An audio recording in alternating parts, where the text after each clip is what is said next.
Bug Jam is a phenomenon that has been going on outside a little village called Poddington in Bedfordshire for 9 years now. It's all about the love of a single mark of car, the humble Volkswagen. Every June, around 15,000 people travel from all over the country and pile into Santa Pod Raceway for a weekend of appreciating, polishing, cruising, showing, sleeping in and hanging out with lovers of the most popular idea Adolf Hitler ever had. When Mr. Porsche first designed it over 50 years ago, he would have had no idea that it would become a member of every owner's family that just happens to live in the garage. The Volkswagen. Translated, it meant the people's car. And here at Bug Jam, never a truer word was spoken. This is the largest get-together of Volkswagen enthusiasts in the world. Here, though, most of the VWs you see are very different to the original German Beetle. They've been painted, chopped, lowered, souped up, restored and customised. Bug Jam is about cars, but it goes much deeper than that. It's a lifestyle. It's a state of mind. A lot of these people here, I mean, their whole life will revolve around shows, cars, you know, socialising with like-minded people.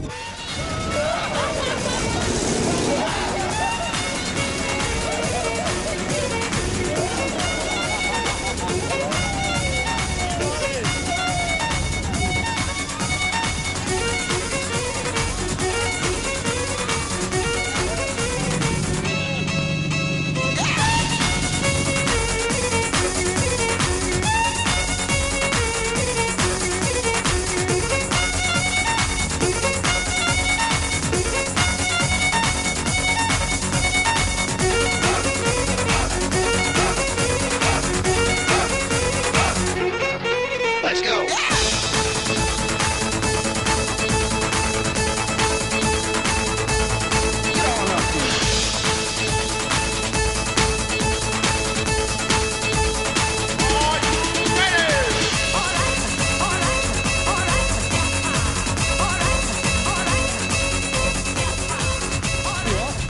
This gorgeous Java Green Beetle is what they call a resto cow, and it's the pride and joy of this guy, Biagio Krozanovsky. We followed him around all weekend, probably a little bit too closely, trying to find out what Bug Jam is all about.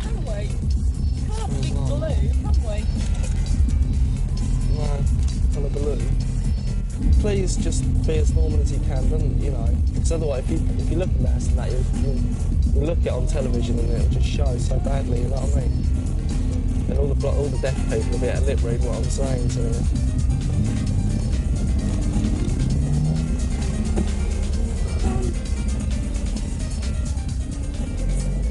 Difficult to describe, just love Volkswagens, I don't know why, anything that's air-cooled, and before a particular year I just love the design, the way it's engineered, everything about them, I just don't know, they've just got so much character and things about it. It's difficult to explain, very difficult to explain. Some people will be as passionate as me about the car, some people are here to have more of a good time, you know, it's to varying degrees, isn't it? You have some real mental enthusiasts like myself, and you have some people that are perhaps not quite so into it, but at the end of the day, I suppose we're all here to have a good time, you know, just to party. And what about this car of yours? What's so special about it? It's a 66 Beetle, as you can obviously see. I've spent somewhere in the region of about 14k on it in the last 4 years. I should have told my mother to sit down before I said that. The wheels alone have cost me over £2,000. It's got a 1776 engine in it with twin Dell'Orto carburetors, which produces somewhere in the region of about 110 brake horsepower at the flywheel, which is quite healthy, about 90 brake horse at the wheels, so that's able to like keep up with any GTI 16 valve. It's lowered. It's basically standard though, otherwise, and it's got a Bernard Newger interior and a heavy sound system as well to add to the driving pleasure. And how much did you say those wheels cost again? Well, if you break it down, to actually get each wheel onto the car, it's probably cost me about £600, somewhere in the region of. It's difficult to describe the feeling when you're driving along on a nice sunny day in a car like this. It's just, you just can't beat it. It's just the best thing in the world. And coming to things like Bug Jam, other people appreciating your work, you know. A lot of friendship and camaraderie and that sort of thing. It's, hopefully you'll get a feel for what it's all about by the end of the weekend. The Californian look, as it was introduced in 1975 in Hot VW's magazine, originated from Orange County, which is well, somewhere near Los Angeles in California. Obviously I haven't been there myself, but I hope to get there one time. And there's a very famous club, the Kleiner Panzers, which sort of popularised this kind of look. And the big thing with them was like 2-litre Weber ID8 motors, BRM wheels, very simple body mods, a little bit of dechroming, load in the front, perhaps stock height at the back. And their main thing was just to have a clean looking car that ran very hard and strong, so they could like tear up the strips against the V8s. So does anybody else appreciate all these hours of work and expense? I'm sure there's a few people out there that could relate to what I've done with this car, yeah, I hope. And how do you keep it so amazingly immaculate? Drive it on dry days, avoid the rain at all costs, and build it right the first time, get no oil leaks, and it stays reasonably clean. It's just a bit of dust that comes in, that's all. But Bug Jam is as much about people as it is about the Volkswagen. The car show is not until tomorrow, so this afternoon, Biagio's just hanging out. This is like the crew, I don't know where they all are. Most of them in here, like, well, no. Some of them are in here. What are you doing? What are you doing? You're not getting camera shot on me, are you, now? Talking. This is Scotty, good friend Stuart, club mechanic, and Scotty's girlfriend Julie. I guess this is not going in the show. No, he's an impoverished well. This is a house. Yeah. I can see with a little jam sandwich there. Good cutting board. Well abused, this is. Everything goes on in here. So you here for the whole weekend? Yeah, definitely. These are hardcore, they're up here last night. So what's so good about Biagio's car? In your opinion, I want to know. Service is shiny. Damien will tell you what's so good about the car. He has to go to like old Volkswagen sort of garages on the sort of chance that he might be able to find something there that nobody else has got. I mean, I've got like odds and sods at home. I said, you know, do you want some stainless steel nuts and bolts to put on, and I don't have a rust or anything. He's going, no, I want to use the original ones and that. And it's just supposed to be like a blast from the 70s or something. Yeah, it's just meant to be a retromobile. It's supposed to be something that you'd have seen driving around in the 70s in California. Is that what Cal look means? Yeah, that's California, but that's where it's derived from, yeah. That's from the 70s? It's where the term was coined in about 1975, like I said, by one particular magazine.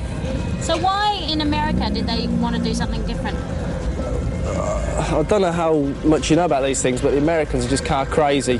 They just love cars, old American cars, European cars, modern cars, old cars. They're just mad about them. They just love to restore them, fix them, tune them up, do radical bodywork things with them, make them look like they never looked when they were brand new, that kind of thing. Just customise them generally. It's just a car crazy country, America, and they took the Beetle and tuned it up, did a few things with it, and it's filtered across to the UK. So even though it's a European car, all of this customising and lowering it and all originates from America, yeah. Primarily California, yeah. California's where it comes from. It's filtered its way across there. So does this kind of thing go on in Germany? They have something that's known as the German look. It's they're very restricted in the aftermarket parts that they can actually bolt on. They have to comply with strict TUV standards. Every single modification they make has to be approved. So what they tend to do is they just tend to put standard wheels on. The car will, to all intents and purposes, look standard from the outside, but it'll have like a 200 horsepower motor that will just beat anything on the road and handle very well. And like brakes, obviously, to cope with it. That's the sort of thing they do in Germany. What's more important, handling or looks? Looks is very important, but you need handling as well, so you don't end up in a ditch when you go around the corner. So you can have a beautiful looking show car that burps and bumbles and goes down I'm sure some people would, yeah. Some get trailered, but I'd never, that'd never be my car, Do you think it's important to drive it on the road? Everything's got to be right, yeah. Be part of your life. Yeah, when the sun's shining, yeah. Are you trying to make wheels? I mean, yeah, I've just been polishing my wheels again. I cleaned them Thursday night, so we're only 48 hours on now, and I've just given them a quick polish again. It's got some water on them, and they tarnish so quickly. Anyone would think they were made out of diamonds. Well, I'd rather have those wheels. I'd rather have those wheels in a pocket full of diamonds. Oh, that sounds a bit crazy, but. So do you spend any money on your girlfriend? Sore point. I'm going to try. Sore point. Where are you?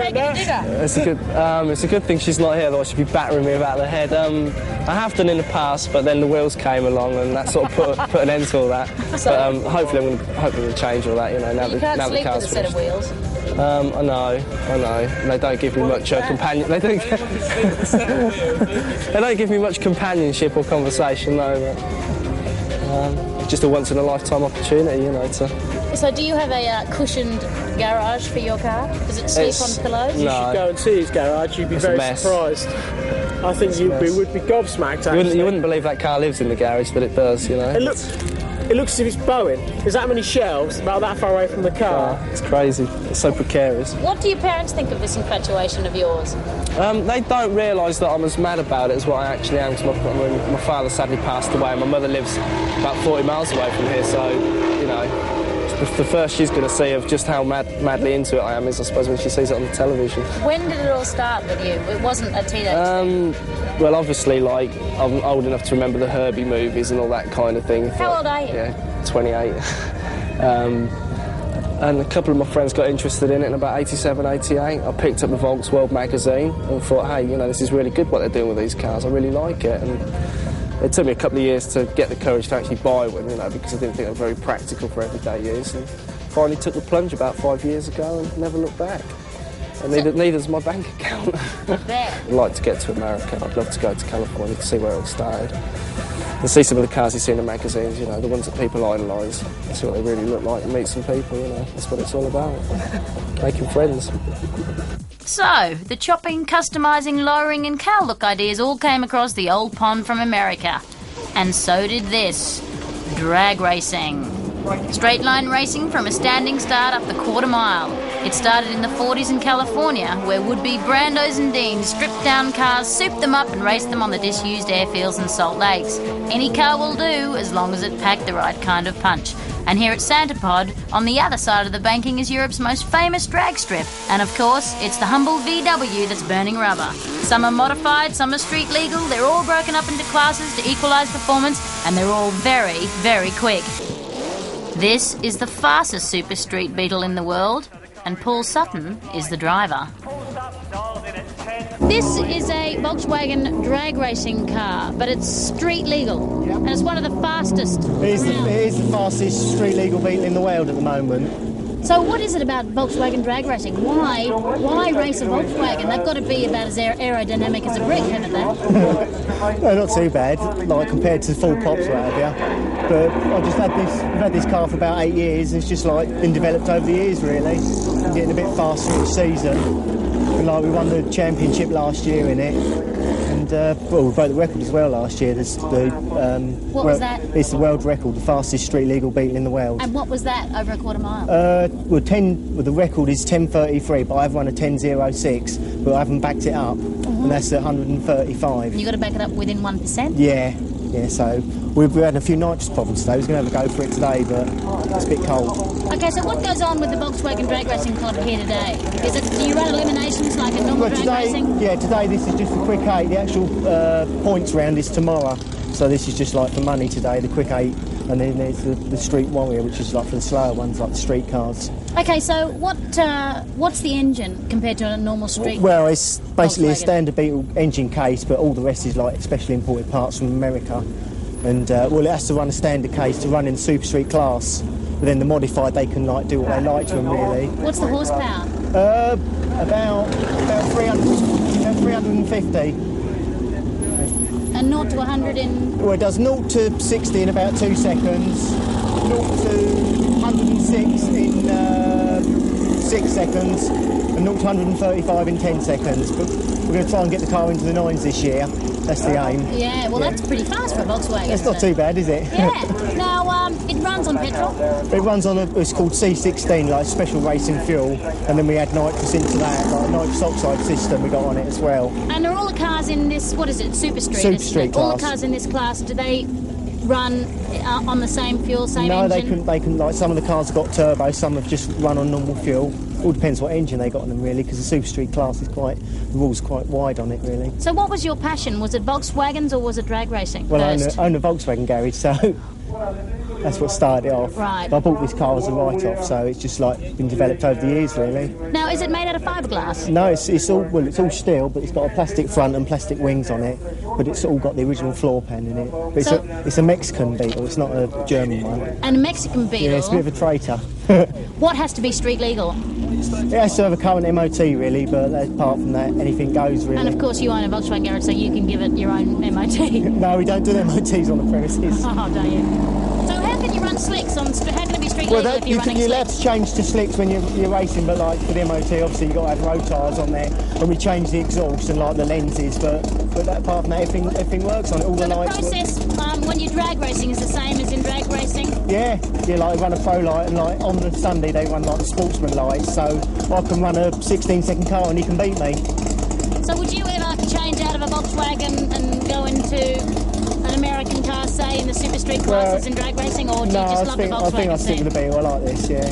What do you think about these guys who customise their car and spend all their money on their wheels and their tyres and their paint jobs and in the show and shine? So have I. How much is your car worth? Well, what it's worth, what I can get for it are two different things, really, and it's like priceless to me. I'd never sell Okay, it. how much have you spent on it? If I did that up, I think I'd stop racing. I had a convertible Beetle, a Carmen one, and I sold that, and that paid for the carburettors. And then, like, the cylinder heads, I had a camper van, I sold that, and that paid for the heads. There's a lot of money gone into it. So what do you drive on the street? I've got a Golf. Would you sell a Carmen gear for a set of carburetors? I wouldn't. Well, as the afternoon at Bug Jam crept on, the sun came out and there was plenty of Volks bits and pieces to buy. Headlights, t-shirts, cranks, mufflers, stickers. If it's got something to do with a Volkswagen, you can buy it at Bug Jam.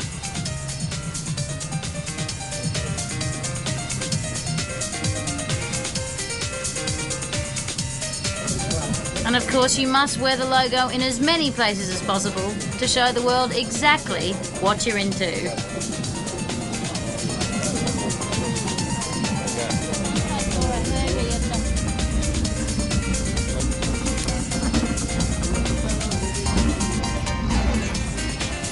Back to the other side of the campground now, and the show and shiners and friends are preparing for the night's entertainment, each in their own particular way.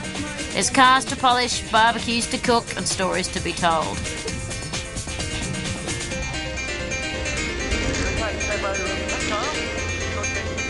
But the appeal of the Volkswagen spans across all ages.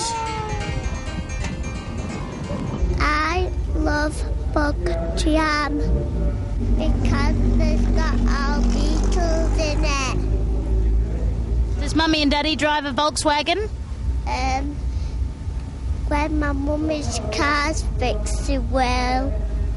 And when you grow up, are you going to have a Volkswagen Beetle? I might do. I might do it, and I might drive one when I'm big enough. What's your favourite colour Beetle? White and pink. Like this one here? Yeah. It doesn't matter which colour you have on each vehicle. If it's nice and colourful shiny, then it's okay. And if it's got lights on it, it makes it really nice. And if it's got all kinds of them on it, then it might be very good. And I think it's going to be really good till my mum rides a Volkswagen and I do when I'm much big enough. A woman of very few words about anything other than Beetles. Ivan McCutcheon from Bog's World explains this VW phenomenon further. Well, it started really with Bug Jam back in, 9 years ago, and it's got bigger and bigger ever since. I suppose it's the whole cult. It's always been a popular car, but, as you can see by looking around, the whole thing is a cult situation. And Now you work on a magazine which is totally devoted to Volkswagen. So did it start before Bug Jam or after? Or because around about the same time. They were both sort of thought up around about the same time, and both really took off. So 30,000 people a month read it, and most of them are probably here. So what is it about Volkswagens that people love? I mean, what's the age group of your readers? Is it all young or is it half old? 15 to 70. you know, you've got two different sides. You've got the sort of custom side and the people who go to raves and that type of thing, and then the old boys who've got their cars and have had them since 1960 or whatever. You know, they still got them now and they read the magazine.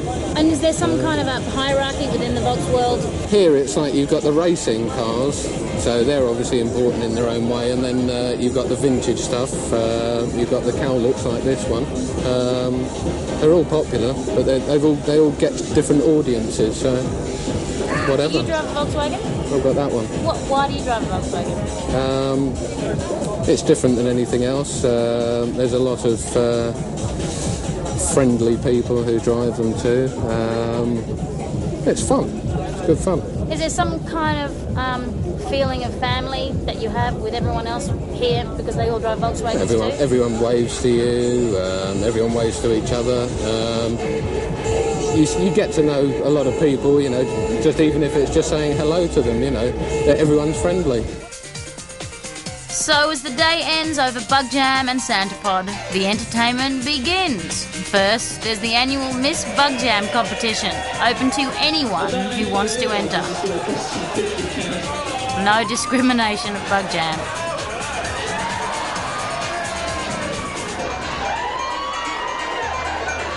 I'm not quite sure how far we'll go, so you better stop cheering. Have some cheers and some applause in there. There's bands in one arena, and there's loads of music in the others.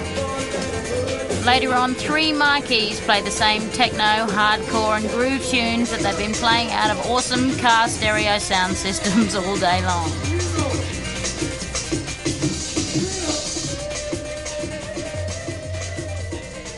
Another day breaks over Bug Jam at Santa Pod, and after recovering from the night before, the show and shine competition gets underway. So it's spit and polish time for anyone who's entered a car in one of the numerous Volkswagen classes.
Our star VW expert Biagio has been polishing that car for weeks. It's been featured in Volksworld magazine, so everybody knows his car. He's pretty confident of a win today.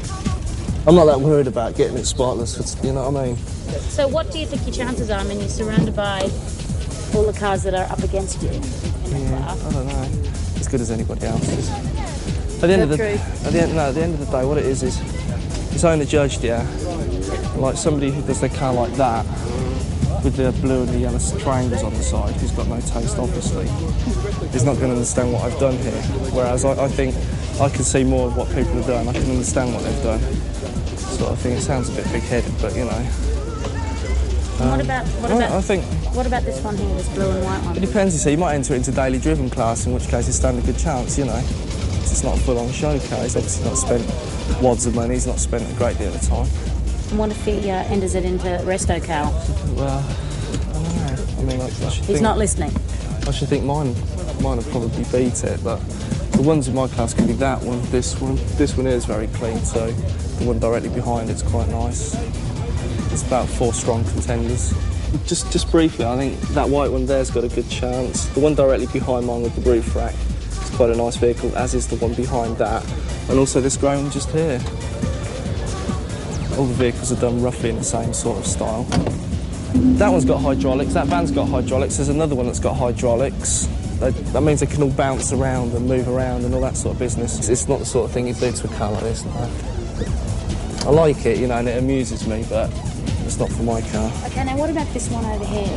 This modified one with the white and the blue? It's what they call a Baja bug. And what's a Baja bug?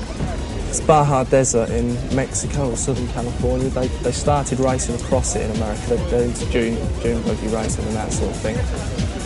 And what they did is, to get more clearance, they'd cut away a lot of the bodywork and raise the suspension so they could like bounce. They'd drive over things like this, you see, and just jump into the air. It's like an endurance race. They do like 500 miles across the desert. So this is the way the vehicle evolved, but obviously that's more of a show vehicle. And that's what Baja means? That's where the term Baja's derived from, yeah. Okay, now what about the Karmann gears? Classic motor car, they're very beautiful to look at, convertibles and the coupes. Designed by the Karmann Ghia Design School. First appeared in 1955, though there aren't many examples as old as that left in the world. Cost a little bit more to buy than the average Volkswagen Beetle. But again, as you can see, they're very classic and very stylish looking. Same engines? Same engine, same basic principle throughout. Air-cooled, engineering-wise, suspension, drivetrain, that kind of thing. All very similar. It's just a very different body on it. The girls like the gears? A lot of girls do, yeah. They're very stylish coupe. They're chick magnets? Yeah, you could say that, yeah. That's just the thing that me and my friends are saying at the minute. You know? It's true. Yeah. There's a new pickup. There's a Type 2 single cab pickup. I think it's a 66. And it's the split screen variety. That's very nice. Very well detailed. It's painted up very well. The guys obviously spent a lot of time and effort on it, and I think you should be rewarded with it. So that one again's got hydraulics on it, and it looks like a very nice car.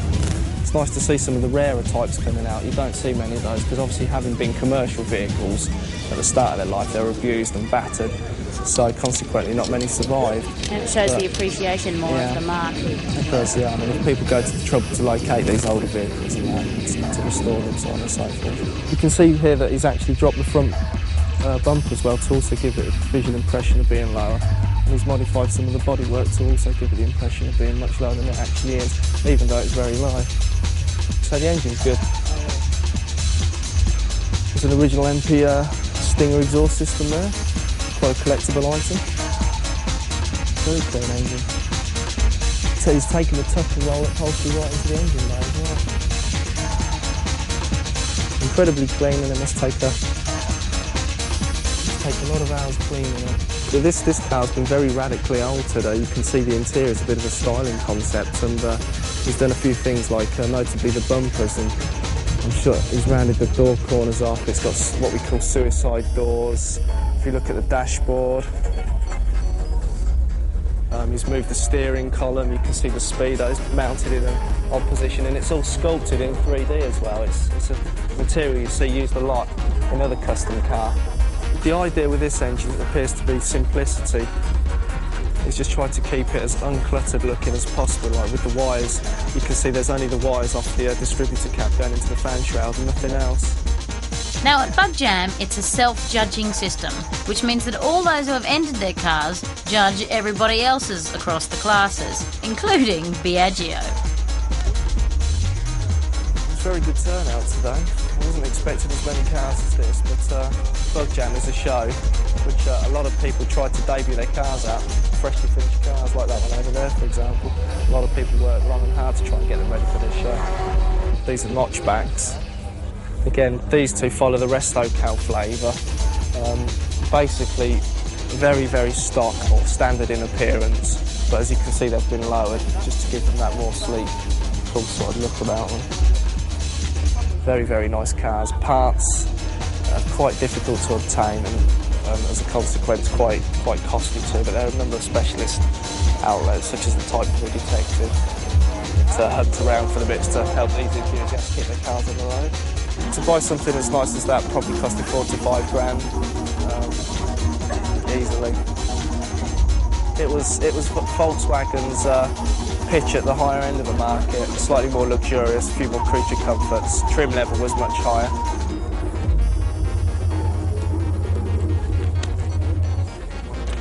Here we have one of the earlier examples of the Volkswagen Beetle. It's commonly known as the Oval for reasons which have become quite clear. It's the back window. Right-hand drive. What makes this one particularly special is the fact that it's got the full-length sunroof, which obviously England not being a favourable climate for the full-length sunroof, not many vehicles were sold in that sort of form in this country. It's very nice to see one as standard as this. Wouldn't like to drive one because obviously rear view visibility is pretty impaired with that small bay window. All the same, one of these driving down the road, you couldn't imagine a much prettier picture.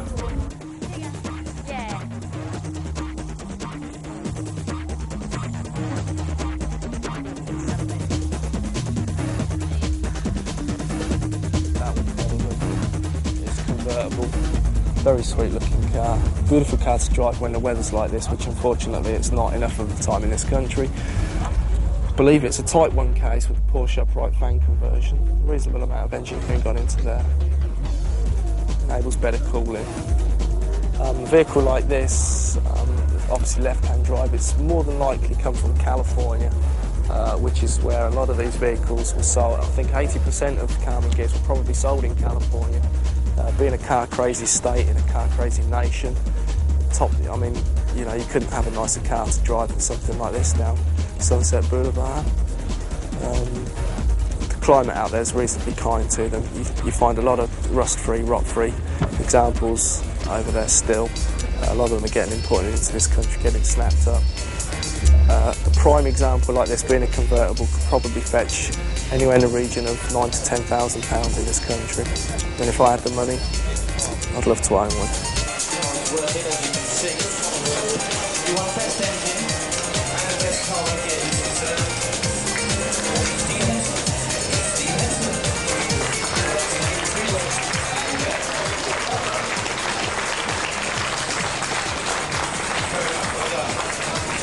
California look has evolved into what we see here, a wide variety of body modifications, all sorts of different styles and ideas coming through. It's the owner's flair and design and whatever his taste is. Getting actual body modifications that involve cutting of the metalwork and welding and reforming and resculpting. We've got a hood over there that's hinged in a different position. We've got a roof chop over there where the roof's been lowered down. That involves quite a bit of work. It's basically, there's a basic formula. The car's lowered and it's got a nice, bright, appealing colour.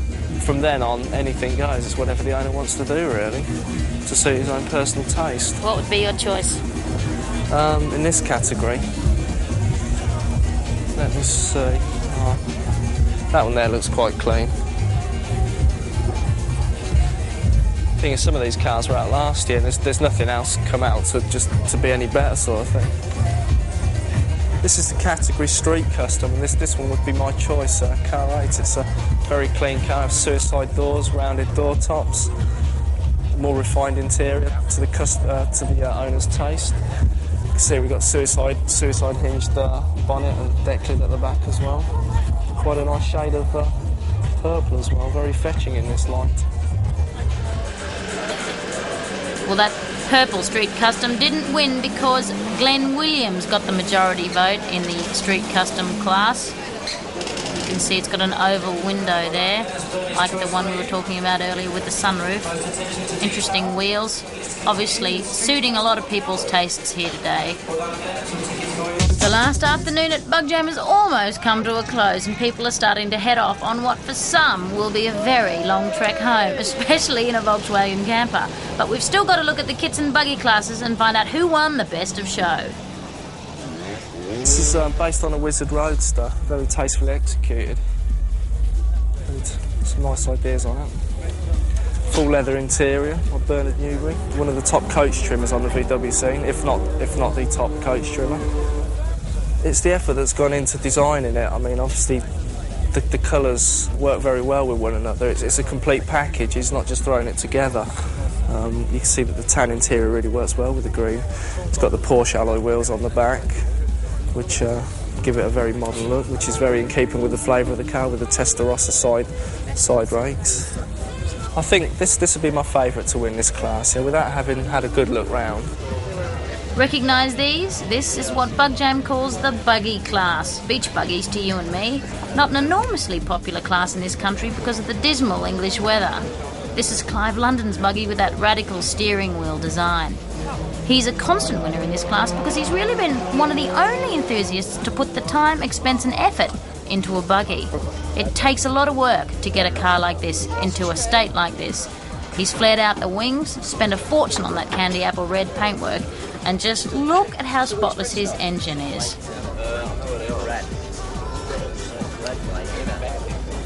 Too good to be driving down the beach, if you ask me. This man is Clive London, a regular winner. There's your tickets. The crowd's all waiting to see all the cars come up onto that podium, the ones we haven't talked about. Jason Dyer. Is Jason of Class 14? There's this Carmen Gear. Stuart Hall owns this gorgeous car, collecting his award.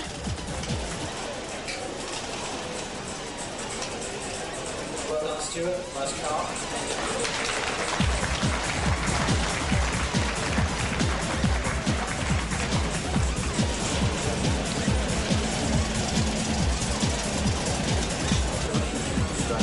Now this is what you call a notchback. Paul Knight won the best mod custom class for this car. They call it Type 3 and 4. We call it notchback.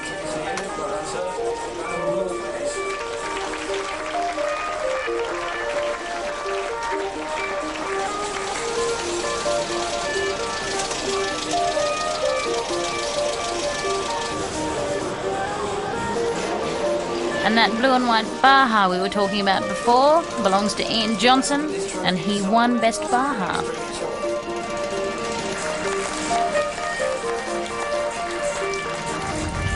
Well, we're not going to tell you who won the grand prize of the show just yet, but to beat every other car in every other class at this show, the car has to be really something special, especially since it's being judged by the super critical eyes of all the other entrants who want to win themselves.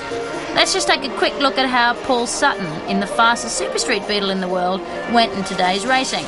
This is round one of Super Street. There in that flatliner car you can see is the current championship leader, Stuart Humphrey, against Julie Kennan in a black Carmen Gear. Stuart Humphrey wins there with a 12.29. The crowd sitting in the sun watching the racing up the quarter mile. It's a gorgeous day, perfect weather to watch racing. Now Paul Sutton's coming out in the first round. He is the 94 champion in Super Street. He's the world record holder in Super Street as well. His Volkswagen Beetle has about 2.4 litres of engine capacity, like all these other cars. Most of them are nitro injected. Quite slow compared to other drag racing vehicles, but for a Volkswagen, that's pretty fast. 116 miles an hour in only 12 seconds. Here's Paul Sutton preparing for his start line procedure, just about to do a burnout, which is what all drag racing cars do. It's to heat up those rear slicks, lay a sticky track of rubber on the track on the start line to give them a really good launch pad. These lower engine capacity cars don't do the full big burnouts, but they do enough to give them a launch pad. Now this car is nitrous injected to give it a bit more kick, produces around 300 brake horsepower. up against Malcolm Palmer in the Bugsy Malone car. Waiting for the countdown of the lights, he's on a professional lights there. Into stage, green light, and away they go. He's a bit slow on the line, Paul Sutton. Looks like he had a bit of engine problems there. You saw the black smoke coming out. Up the quarter mile for the first round. Now it's an elimination like Wimbledon, so if you're out, you're out. Sutton goes through to round 2, but loses out in the next round due to engine problems. But Paul's not worried. He still owns the fastest Super Street Beetle in the world. So, did you guess it? This is it. The grand prize winner. This is Mickey Leach's Street Custom Beetle. He'd been up all night trying to get it ready to show here today. He's put thousands and thousands of hours work into it, and mountains of imagination. But what about our man Biagio? His green Resto Cal Beetle didn't win. Why? Difficult to explain that one. I guess the car that did win is just more akin to what the voters, the style of the cars that the voters have built, that kind of thing. I don't know. I'm not too worried about it though. And what about the guy who did win in your class? It's a very clean looking car, and I can understand why people have chose it. That's more the Resto Cal type of theme, you know. That's the way Resto Cal should look, sort of thing. My car is almost in a different class now, really, with the way it looks now. You know. And what do you think? I think he was done out of an award, really.